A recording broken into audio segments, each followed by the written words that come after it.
Et bonjour tout le monde, on se retrouve pour une nouvelle vidéo sur, cette fois en physique-chimie, pour la première leçon, identification des espèces chimiques.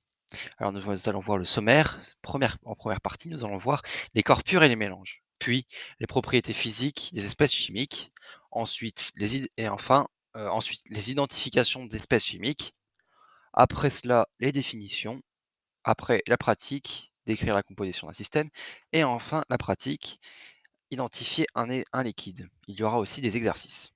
Donc, c'est comme vous aurez compris, c'est une vidéo assez longue. Alors, première partie, corps pur et mélange. Les espèces chimiques. La matière est constituée d'entités chimiques, molécules, atomes, ions. Une espèce chimique est un ensemble d'entités chimiques identiques. Un mélange est constitué de plusieurs espèces chimiques différentes. Corps pur simple et corps pur composé. Un corps pur est constitué d'une seule espèce chimique. Un corps pur simple, élémentaire ou moléculaire est constitué d'un seul type d'atome, et un corps pur composé est un corps pur constitué de plusieurs types d'atomes qui restent dans des proportions bien définies dans le corps pur considéré. Par exemple, euh, l'eau, c'est un corps pur composé parce que c'est H2O. Mais l'azote liquide, c'est un corps pur simple parce qu'il y a juste de l'azote. Mélange homogène et mélange hétérogène. Les mélanges de plusieurs espèces chimiques forment un mélange homogène ou un mélange hétérogène. Un mélange homogène est constitué d'une seule phase. Les liquides sont miscibles lorsqu'ils se mélangent l'un avec l'autre pour former un mélange homogène. C'est-à-dire qu'on ne voit pas la différence. On ne voit pas qu'il y a deux corps purs différents. Un mélange hétérogène est constitué de plusieurs phases, solide, liquide, gaz. Les liquides ne sont pas miscibles lorsqu'ils se mélangent, lorsqu'ils forment un mélange hétérogène. Par exemple, l'huile et l'eau. On voit la différence, parce que l'huile pèse plus lourd que l'eau. Deuxième partie, propriétés physiques des espèces chimiques. Masse volumique et densité. La masse volumique d'un échantillon de matière est égale au quotient de sa masse, m, par le volume, v, qu'il occupe. Elle est définie par la relation P égale, P c'est phi, c'est juste que je ne peux pas l'écrire autrement, égale V divisé par m. Et s'exprime en grammes par centimètre moins 3, fois centimètre moins 3, ou en kilogrammes fois litre moins 1. Masse volumique et densité. La densité est définie par la relation D égale phi divisé par phi O, non, rho, c'est rho, excusez-moi. D égale rho divisé par rho O, où les masses volumiques sont exprimées dans la même unité. La densité n'a pas d'unité. Température de changement d'état. Le changement d'état est un passage de la matière d'un état à un autre. Dans le cas d'un corps pur, le changement d'état se produit à une température donnée qui dépend de l'espèce chimique constituant le corps pur. Solubilité. La solubilité S, exprimée en grammes fois litre moins 1 d'une espèce chimique, est égale à la masse maximale de cette espèce que l'on peut dissoudre dans un litre de solvant. Identification par la propriété physique. L'identification d'une espèce chimique s'effectue en comparant ses propriétés physiques à celles de référence. Des tests chimiques peuvent être faits pour identifier une espèce chimique. Par exemple, pour l'eau liquide, on fait un test de sulfate de cuivre anhydre, entre parenthèses solide blanc, et ça donne que le sulfate de cuivre anhydre devient bleu. Pour le dioxyde de carbone, on utilise de l'eau de chaux, et du coup l'eau de chaux se trouble à cause du dioxyde de carbone. Et pour les ions chlorure, on utilise une solution de nitrate d'argent et ça forme un précipité blanc. Avec cela, on peut identifier l'espèce chimique qu'on souhaite. Corps pur simple élémentaire. Les définitions. Un corps pur simple élémentaire est un corps pur constitué d'atomes isolés. Exemple le fer, le cuivre, etc. Un corps pur simple moléculaire est un corps pur constitué de molécules, constitué d'un seul type d'atome. Dihydrogène, dioxygène, dichlore, etc. La condensation liquide est l'autre appellation de passage de l'état gazeux à l'état liquide. La composition massique d'un mélange, répartition en masse des espèces chimiques contenues dans un mélange. Excusez-moi. La composition massique d'un mélange est la répartition en masse des espèces chimiques contenues dans un mélange. Elle s'exprime généralement en pourcentage. Ensuite, la solution saturée se dit d'une solution qui contient de la masse maximale de soluté que l'on peut y dissoudre. C'est-à-dire qu'on ne peut pas mettre plus de soluté, sinon le soluté devient la solution. Donc c'est à peu près homogène, du coup, au niveau quantité. La définition de précipité est une solution qui contient de la masse maximale de soluté. Oh là. Excusez-moi. J'ai mal écrit là. J'ai dû passer. La précipité, c'est ce qui se forme après une expérience. J'ai pas la définition exacte du coup. Excusez-moi. Nous allons passer à la partie 5, pratique. Décrire la composition d'un système. L'air est un mélange de gaz. Deux gaz majoritaires sont présents dans l'air. Il s'agit du diazote, formule N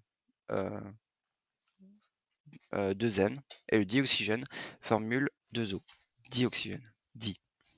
L'air contient environ 78% de diazote, 21% de dioxygène, et l'air contient environ aussi 1% d'autres gaz.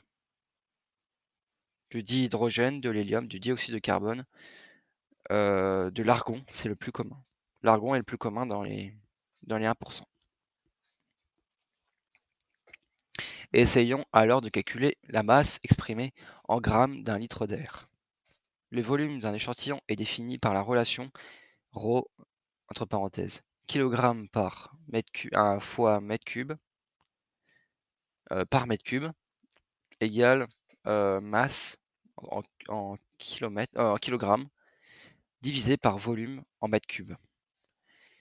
La masse d'un liquide d'air se calcule donc avec la relation m en kilogrammes égale ρ fois V, soit m égale 1,225 fois 1 fois 10 puissance moins 3 égale 1,225 fois 10 puissance moins 3 kg, soit 1 kg 225. Pratique, identifier un liquide.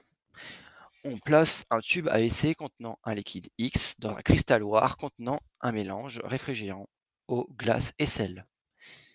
Et on mesure la température du liquide à un intervalle de temps régulier. La courbe donnant l'évolution de la température du liquide X en fonction du temps est donnée ci-dessous. Là, je vous laisse la regarder. Et on a les données comme quoi la température de fusion de quelques corps purs, c'est la température de fusion de l'eau, c'est 0 degré, de l'éthanol, c'est moins 114, du cyclohexane, c'est 6,5 degrés, de l'éther, c'est moins 116 degrés, du pentan, c'est pentanol, du pentanol, c'est moins 3 degrés, du benzène, c'est 5,5 degrés, et du méthanamide, c'est 2,5 degrés. Pratique, identifier un liquide. On peut affirmer que ce corps est un corps pur. En effet, au cours du refroidissement, la courbe présente un palier de température. Ce liquide X avait été un mélange. La courbe de refroidissement n'aurait pas présenté de palier.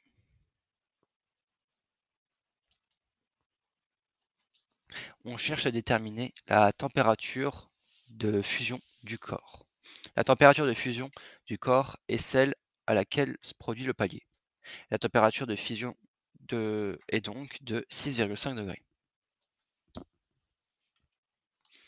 Il est alors possible d'identifier le nom de ce corps pur. Pour identifier le liquide X, il faut comparer sa température de fusion à celle des autres corps purs. À l'aide du tableau de données, on identifie que le liquide X est le cyclohexane, car sa température de fusion est 6,5 degrés. Nous allons passer aux exercices. Première question. Quels sont les états de la matière? Réponse A. Solide, mou, visqueux. Réponse B. Solide, liquide, gazeux. Réponse C. Isolant, conducteur. Ou réponse D. Je ne sais pas. Je vous ai laissé une question assez simple pour le début. C'est plutôt du rappel.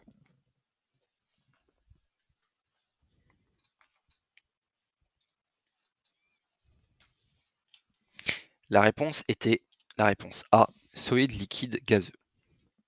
Question numéro 2. En quelle unité la masse volumique s'exprime-t-elle? Réponse A. En centimètres cubes fois gramme moins 1. Réponse B, en grammes fois centimètre puissance moins 3. Réponse C, en grammes fois centimètre cube. Ou en réponse D, je ne sais pas.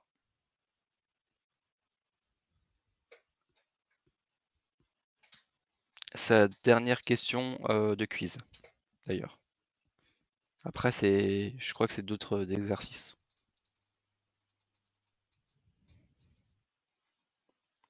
La réponse est la réponse A, B, en grammes fois centimètre puissance moins 3. Question numéro 3. L'eau est une espèce chimique liquide à température ambiante, incolore, inodore et dont la masse volumique est de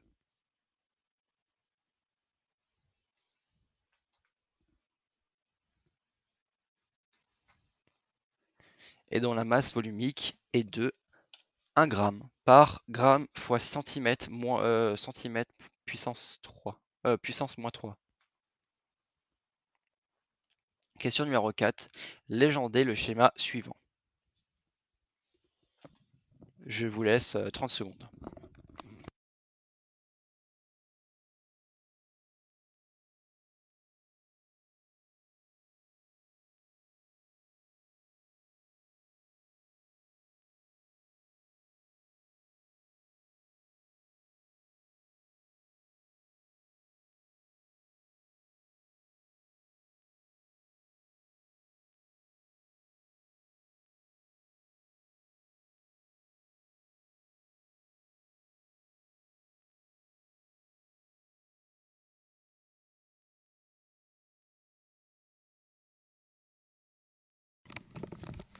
La réponse est la réponse. Celle-là du coup, pour le schéma. En haut, il fallait mettre gazeux, puis sur le côté, vaporisation, solidification. Au milieu, il fallait mettre état liquide. Et le changement, c'est à liquéfaction ou la solidification. Ah non, excusez-moi, je me suis trompé. Liquéfaction, c'est le changement de gazeux à solide. Du coup, c'est pas liquéfaction, c'est fusion. Et en bas, il fallait mettre état solide. Question numéro 5. Répondez aux questions. Pour la question A, c'est passage de l'état liquide à état solide. Je vous ai donné une réponse déjà dans tout ça.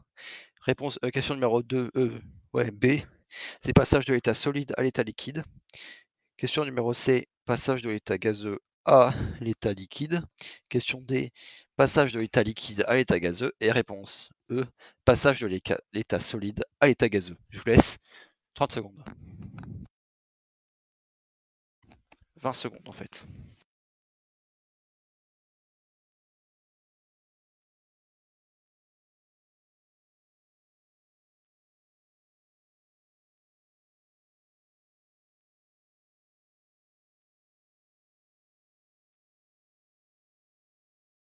La réponse pour la question numéro 5, c'est question numéro A, solidification. Question B, fusion.